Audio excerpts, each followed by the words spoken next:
Hello, Eloise. Congratulations on another win. Just talk us through it again. 3 from 3 now. Is this going to be an undefeated season? It's probably a bit early to call, I think, on the undefeated season. We've played really well over the past 3 weeks. And I think, the depth in our team, everyone's sort of come in and played their role. You saw on the weekend we had 3 girls enter the side and they played fantastically as well. So I think it's going to be a really exciting season for us. We've obviously, produced some fantastic results, and I'm excited for it to kind of go up from here as well. But yeah, I think we're just really happy with our past 3 games, and we've got a tough one coming up this weekend. But I think we're all just excited to get out there and play. What did Doc say after the game? Where can you get better?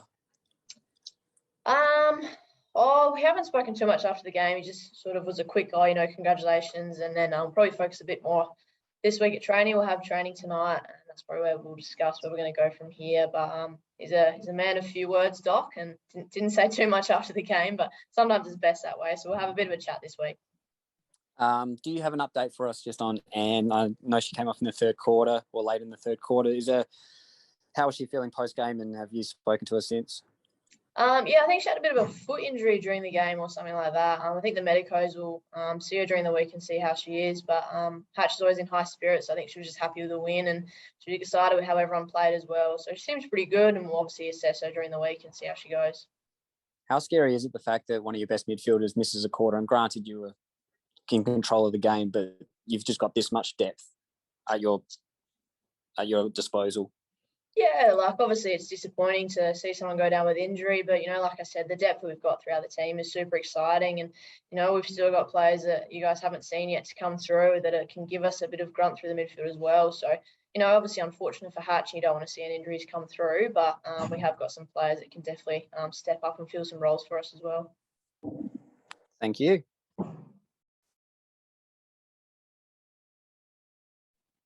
All right, we'll go Alex from the Inner Sanctum. Hi, Eloise. Congratulations on the win and a fantastic game for you. I guess everybody likes to ask what you did in the pre-season to get yourself better, but 20 touches, you've broken your record for the 2nd time this year. Well, I guess just personally for you, how did it feel to be playing at your best and getting the best out of yourself?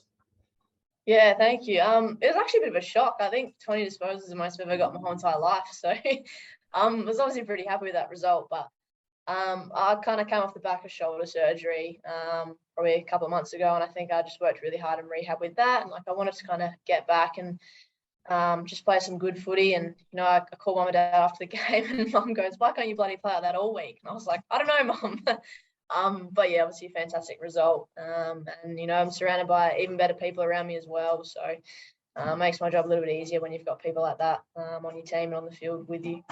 Yeah, I guess structure-wise, we've seen Erin spend a lot of time up forward. Stevie Lee's really settled in to that role along the wing, whereas maybe in previous years she's sort of bounced between the arcs. Do you think that's sort of helped you out, being able to play that little bit of a higher role that I guess we've been seeing from you the past couple of weeks?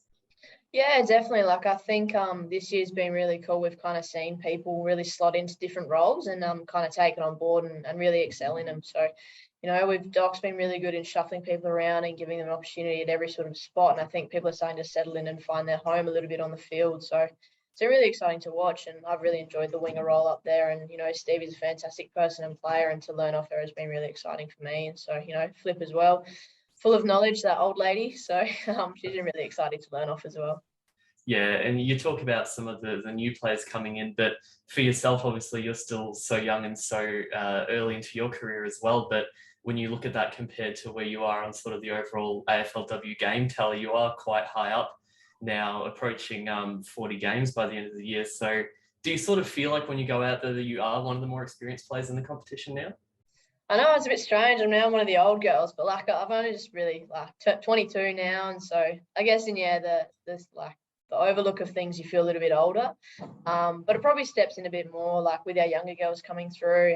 I've been fortunate enough to be in the system for a couple of years now, and just watching the development of those girls come through as well. So I think, I guess maybe emotionally, I'm not really mature. I'm a bit of a kid still at heart. But when you do step onto the field, you kind of got a role to play. But, there's still girls in our team that I definitely look up to, and I, would love to learn a bit more of them as well. But I guess in retrospect, I'm kind of like a middle-aged, you'd almost say. So not too old yet, but not one of the young ones anymore. It's the last one from me. Obviously, it was a bit of weird circumstances with playing on neutral turf, and the Eagles girls got the announcement, obviously, with their borders the day before. Did you chat to any of them after the game, and did you sort of get a sense of how they're going at the moment? No, I didn't get too much of a chance. We were kind of a little bit rushed towards the end of our game, but I mean, they all seem in pretty high spirits. You know, I feel for them a little bit. It's been pretty difficult with the border restrictions and stuff for those girls. You know, I've obviously got family and work and life back home that kind of unsure whether they can sort of come home at all, which has been, you know, pretty sad for them. But they seem to be pretty high spirits, and you know, they're a fantastic team, and structurally they're really talented. They've got a really core group of good girls that can sort of run them through, and they've kind of been thrown in the deep end a little bit, but I think they've handled it really well, and props to them as a team. And you know, yeah, they're definitely growing and developing, but they've got some fantastic younger players that'll lead the way for them as well. Awesome. Thanks, Al. Danielle? Hey, Eloise. Congrats on the win. I just had only a few questions. A few people, you know, before the season started, were writing the Crows off. Did you guys as a group always have the belief that you were capable of this kind of start? Yeah, I think like coming off the back of last season, obviously with the loss of the grand final and everything like that, it kind of ignites a little bit of a fire. And, you know, you definitely want to do better than the previous year. And we've been quite fortunate that we're a relatively successful club here. And, you know, we wanted to do a little bit better than last year and come back a bit stronger, a bit better. And I know a lot of our girls have worked really hard in the off season to sort of get where they are. And it's definitely shown in the last 3 games, you know, that there's still a really long way to go. And a lot of work to be put in, but I think we're building pretty well, and everyone's been playing a fantastic role in our team, and I'm super excited for the next couple of games. Yeah, perfect. And coming up against Melbourne, who are also undefeated, does the preparation change at all? Does it feel like a bit of an early season final, or?